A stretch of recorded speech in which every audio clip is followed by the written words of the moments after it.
नमस्कार। आज हम बात करने जा रहे हैं हरदा के सबसे पुराने मेडिकल स्टोर, जो कि किसी समय आगरा मुंबई रोड पर माहेश्वरी धर्मशाला के सामने स्थित रहा और अब बड़ी सिंधी कॉलोनी मेन रोड पर यहाँ स्थित है सत्य मेडिकल स्टोर। आपका स्वागत है भाई साहब। जी धन्यवाद। हरदा के नौजवान जानना चाहते हैं कि जिनका जन्म 2 मार्च 1947 को हुआ है, मतलब 79 ईयर्स कंप्लीट हो चुके हैं, उनकी सेहत का राज क्या है? इसमें कुछ सब कुछ खुला सा माहौल है, कुछ गोपनीय तो कुछ भी नहीं है। सेहत का राज ये है कि एक अपनी एक लाइफ स्टाइल मैंने बना रखी है वर्षों से। तो शेयर कीजिए हमारे दर्शकों के साथ। लाइफ स्टाइल मीन्स खाने पीने के आते हैं, अपने कुछ सेहत के लिए जो एक्सरसाइज जरूरी है वो है जी हाँ। तो जो विगत 50 वर्षों से जो मेरा एक लाइफ स्टाइल है, 50 से बल्कि 60 साल कर लीजिएगा, कि सुबह मैं या तो मॉर्निंग वॉक पे जाता हूँ या फिर शाम को मॉर्निंग वॉक पे, क्योंकि मेरा एक टाइम बैडमिंटन खेलने का रूटीन, 1-1.5 घंटे में बैडमिंटन करीब करीब 40-45 साल से खेलता हूँ। तो अगर इवनिंग में बैडमिंटन खेलता हूँ तो मॉर्निंग में वॉक पे जाता हूँ, और मॉर्निंग में अगर खेलता हूँ तो इवनिंग में वॉक पे जाता हूँ। प्लस मॉर्निंग में करीब 1 घंटे जो भी शरीर के लिए थोड़ा सा व्यायाम जरूरी है, प्राणायाम कह लो, वो मैं करता हूँ। और फिजिकल एक्सरसाइज में ये है कि बैडमिंटन शुरू होने के पहले जो स्ट्रेचिंग एक्सरसाइजेज होती है कुछ जरूरी, वो मैं कर लेता हूँ। बस यही चीजें हैं, वॉक प्लस स्पोर्ट्स और खाने पीने की जो मेरी आदतें हैं वो बहुत सी सिंपल है, किसी तरह का उसमें वो नहीं रहता है। तो डाइट के बारे में शेयर कीजिए ना। डाइट सिंपल खाना सा खाता हूँ, तो ब्रेकफास्ट, दोपहर में 4 चपाती और वेजिटेबल जो भी मिलती हो, और इवनिंग में थोड़ा सा लाइट ले लेता हूँ, खिचड़ी ले लेता हूँ, कभी दलिया ले लेता हूँ, कभी चपाती ले लेता हूँ, और दूध तो सब पी लेता हूँ। यही मेरी दिनचर्या, यही मेरी डाइट है। जीवन में कभी आपको ऐसा समय आया हो जब आप बहुत ज्यादा स्ट्रेस में रहे हो, तो उस समय से आपने कैसा निकलने का यत्न किया? हाँ, जीवन में स्ट्रेस अगर सही मायने में मैंने फील किया तो वो कोविड के समय। जी, क्योंकि होता क्या था, मेरी शॉप और रेसिडेंस एक ही है, और मेरा पोता उस समय करीब करीब 6-8 महीने का था। तो तनाव ये रहता था हमेशा कि मैं किसी भी तरह से अपने आप को सुरक्षित रखूं, ताकि अपने परिवार किसी तरह उसकी गिरफ्त में नहीं आए। उसके लिए जितने भी जरूरी प्रयास थे वो करता रहा मैं, लेकिन इसके बाद भी अल्टीमेटली मैं उसकी चपेट में आ गया, और मुझे भोपाल तुरंत जाना पड़ा, क्योंकि यहाँ पर अगर रहता तो परिवार भी आ सकता उसके बाद, खासकर वो बच्चा। तो मैं वो पीरियड मेरा था जिसमें मैंने वाकई में स्ट्रेस महसूस किया। बाकी तो अब ये बिजनेस में छोटे मोटे तनाव और ये सब तो चलता रहता है, वो तो उसकी हमें आदत हो गई, तो कोई इसकी मायना नहीं। और फिर बिजनेस शुरू से किया मैंने, मेरे ऊपर किसी भी तरह का वो नहीं अभी तक राग वेदांत में रहे। 55 ईयर्स लगभग हो गए मेरे शॉप को, तो अभी तक सभी कुछ मेरा फेयर था रहा है, कोई मेरे ऊपर कोई लांछन नहीं रहा, और मेरा ख्याल न शहर में भी किसी को मेरे से शिकायत रही होगी मेरी सेवाओं से।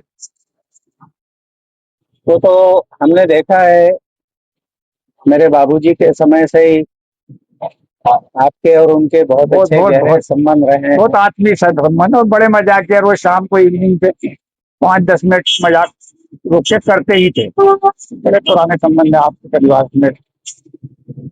आज नौजवानों को हम देखते हैं, खास तौर से कोविड के बाद, कि बहुत ही ज्यादा शारीरिक रूप से कमजोर हो गए हैं। किसी को गैस की प्रॉब्लम है, तो कोई शुगर से लड़ रहा है, तो किसी को बीपी की दिक्कत हो गई है। नहीं, अब ये अगर समस्या है तो हर चीज को आप तो कोविड से कोरिलेट मत कीजिए।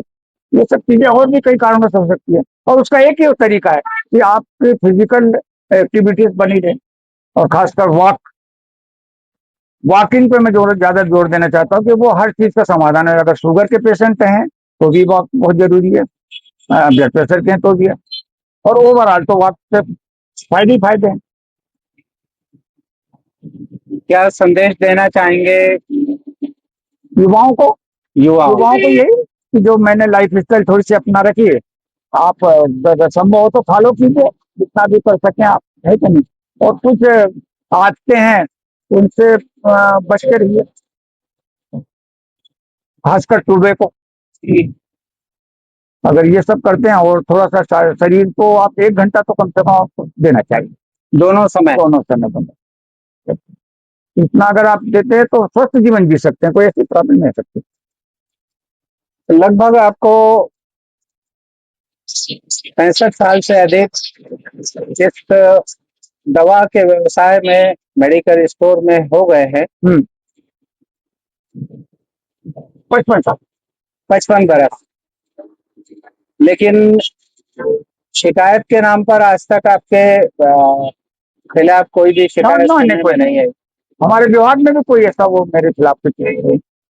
लेकिन आज कई ऐसे नौजवान जिन्होंने नए नए मेडिकल स्टोर खोले हैं और उनके खिलाफ शिकायतों के अंबार लगे रहते हैं, क्या कहना चाहेंगे सर? अब मैं कहना यही चाहूंगा कि कुछ बातें ऐसी हैं जिनको बच्चों को बचना चाहिए, लेकिन क्या होता है, हेवी कंपटीशन होने की वजह से व्यवसाय में आ तो जाते हैं, लेकिन जो कुछ भी उनने इन्वेस्ट किया उसके अनुरूप उनको वो कमाई हो नहीं पाती, इसलिए वो कुछ थोड़ी बहुत जो शिकायतें आ रही हैं वो कर लेते हैं। बाकी मैं यही चाहूंगा जो बच्चे वो भी।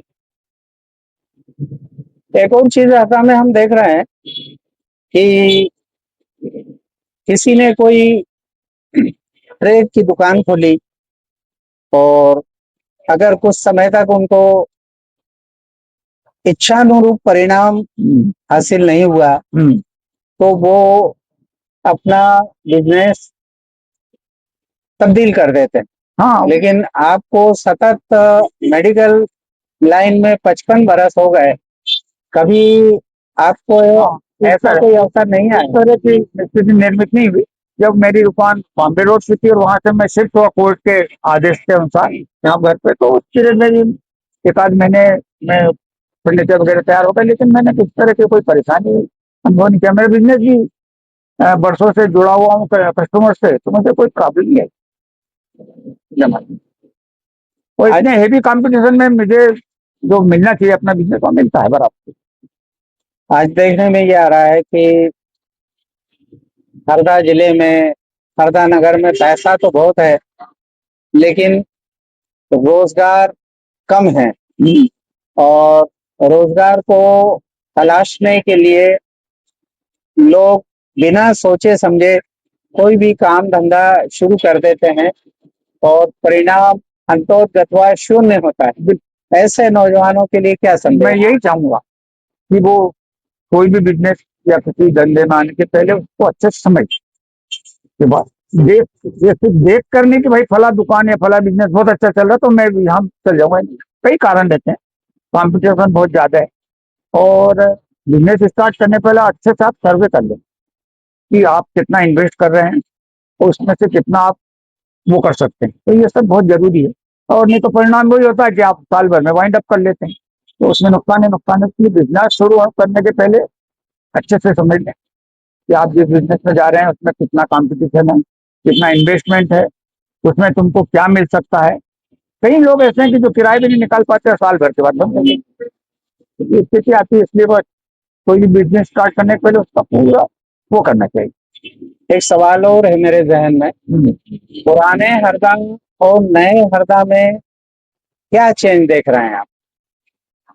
किस संबंध में, किस पॉइंट ऑफ व्यू से? बिजनेस बिजनेस को ले लें, परिस्थितियों को ले लें, बसाहट को ले लें। हाँ, वो सब तो वो तो इतना परिवर्तन है कि मैं बयान नहीं कर सकता। पुराने हरदा को अगर मैं आज तक देखता हूँ 50, 55, 60 साल पहले और आज के हरदा में, तो जमीन आसमान का अंतर है हर तरफ से। मतलब कुछ चीजें अपने को हम मिस भी करते हैं कि पहले एक समय था कि लोग आपस में मिलना जुलना बहुत था, मिलते थे जुलते थे। उसके कई कारण है, बाद में फिर ये टीवी और ये सब आ गए तो वो सब भी बंद हो गया। और दूसरा, लोगों पर जीवन में व्यस्तता भी आ गई, ये बहुत अंतर है। पहले जो आत्मीयता थी आप खिड़कीपुरा में एक आदमी रहता था, फिर यहाँ रहता, तो अगर उसके साथ कोई तकलीफ तुरंत पता लग जाता था।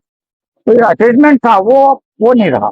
अब फॉर्मल जरूर है कि सामने आ गए तो हालचाल ले लिए, बाकी दिली वो चीज अब नहीं।